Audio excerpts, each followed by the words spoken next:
una operación bien común en los proyectos es querer eliminar una llave foránea. Fíjate que, por ejemplo, nosotros quisiéramos hacer una migración que elimine esta llave foránea plataforma ID en nuestra tabla información contacto. Fíjate que está después de email y luego ya viene plataforma ID en la tabla información contacto. Fíjate que vamos a hacer una migración para eliminar una llave foránea. Fíjate que yo ya me adelanté por rapidez y básicamente aquí yo le puse el nombre como convención.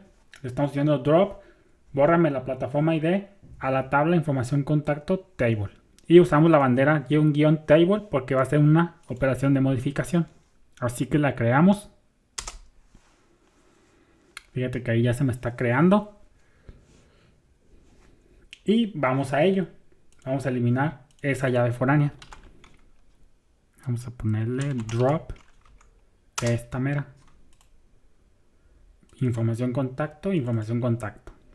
Bien, fíjate que aquí en Laravel hay dos formas de eliminar llaves foráneas. Te voy a enseñar la que más me gusta y la que más se adapta a todas las necesidades, porque abarca todo las posibles. Ahora sí que abarca todos los posibles casos. Fíjate que para eso vamos a poner table, como ya sabemos. Y el método para eliminar una llave foránea se llama drop foreign. Drop foreign.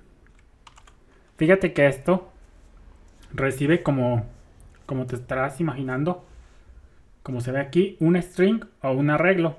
A mí me gusta más usarlo con un string porque básicamente tú aquí le pasas el nombre del constraint de llave foránea.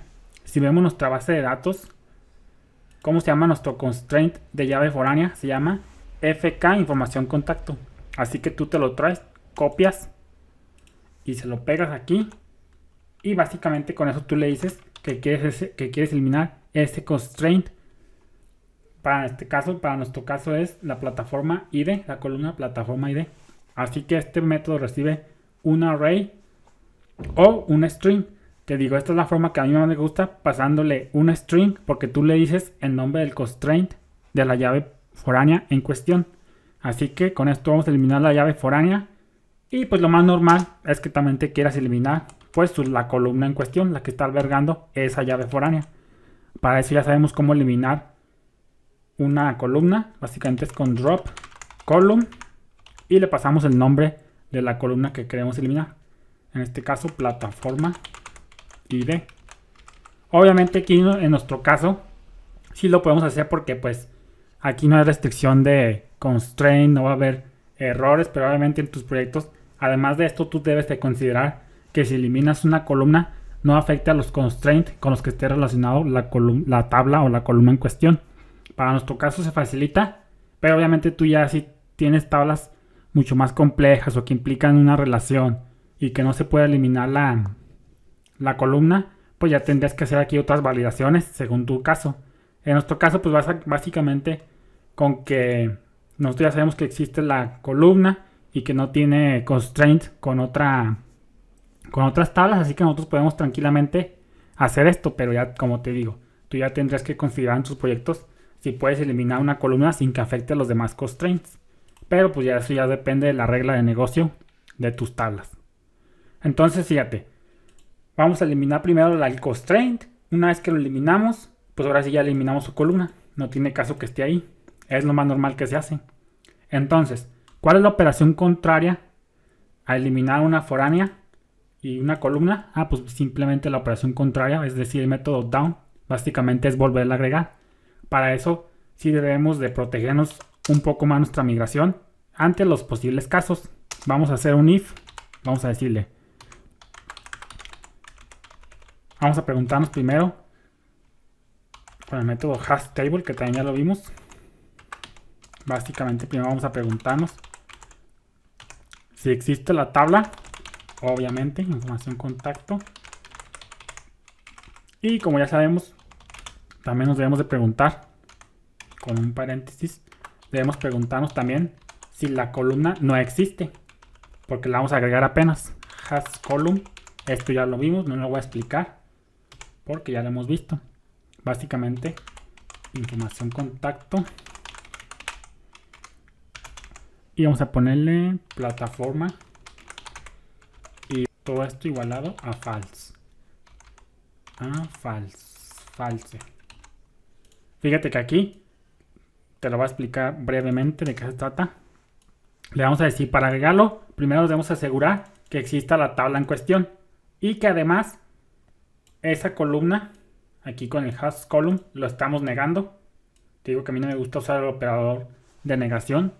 Así que yo lo igualo a falso. Aquí le estamos diciendo, si la columna, si la tabla información contacto existe y además la columna plataforma ID no existe, porque lo estamos igualando a false, pues ya estamos seguros que podemos correr a agregar esa columna.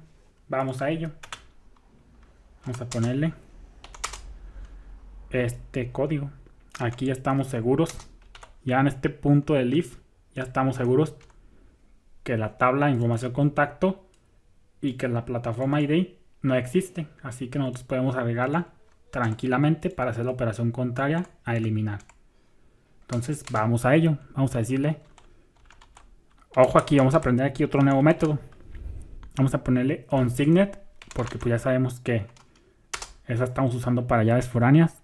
Y básicamente aquí le vamos a decir que plataforma ID, como se llamaba nuestra tabla original, nuestra columna originalmente. Y básicamente aquí vamos a aprender otra cosa nueva. Vamos a aprender el modificador de columna after, que tú ya lo conoces en SQL. Básicamente le estamos diciendo, agrégame la columna plataforma ID después de esta columna email. Si tú recuerdas, nuestra plataforma ID viene después de email, así que email hace referencia a eso. Aquí básicamente estamos usando el modificador de columna after.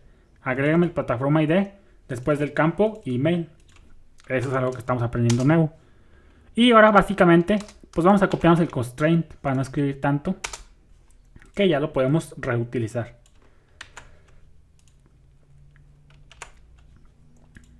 Aquí le estamos diciendo que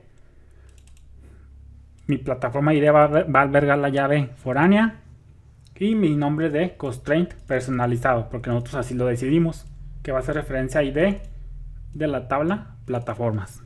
Así que si vemos el estado de nuestras migraciones, status, a lo mejor contigo va a venir diferente, pero no te preocupes, sobre todo el bash. Fíjate cómo y aquí dice que tenemos una migración pendiente. Vamos a ver si es cierto. Ejecutamos. Y fíjate cómo no dio error. Vamos a ver si es cierto que nos lo acaba de eliminar esa llave foránea.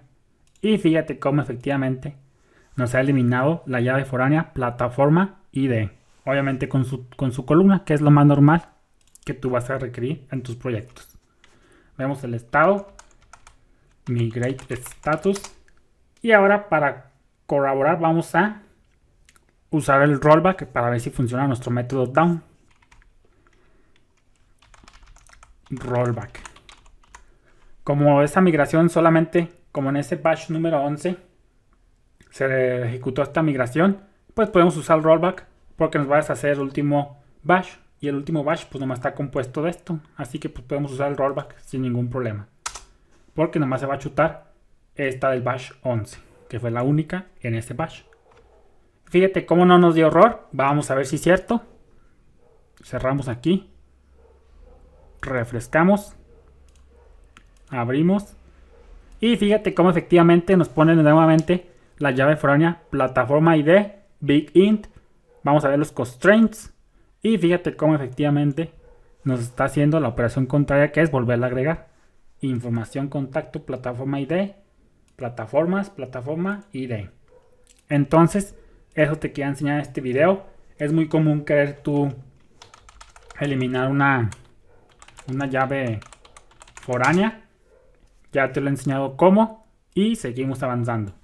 Te habló Daniel desde el estado de Zacatecas, acá en México. Y no te olvides que esto lo puedes hacer siempre y cuando tus relaciones no vayan a afectar otros constraints y depende de la lógica de tu negocio. Aquí nosotros no tuvimos problema, pero antes de eso tendrías que checar a ver si eliminando una llave foránea no afecta a las demás relaciones. Eso también tienes que checar, y si es el caso, pues aquí ya tendrías que hacer otras validaciones. Saludos.